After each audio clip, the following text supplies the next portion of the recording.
അങ്ങനെ തേരെ ഇഷ്ക് സിനിമ കണ്ട് സിനിമയുടെ പോസിറ്റീവായിട്ട് തോന്നിയത് AR റഹ്മാൻ.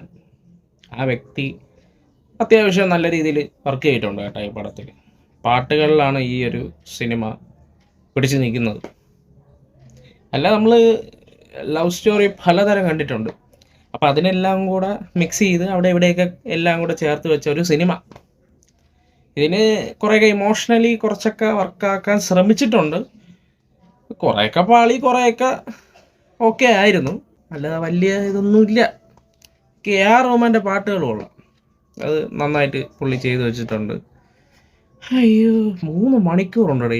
ഇപ്പോൾ അതാണ് സഹിച്ചിരിക്കാൻ പറ്റാത്തത്. സെക്കൻഡ് ഹാഫൊക്കെ കുറച്ചൊക്കെ പിന്നെ കണ്ടോണ്ടിരിക്കുകയായിരുന്നു. ഫസ്റ്റ് ഹാഫ് 1.5 മണിക്കൂർ ഇൻ്റർവെല്, 1.5 മണിക്കൂറായപ്പോഴാണ് ഇൻ്റർവെല്ലായത്.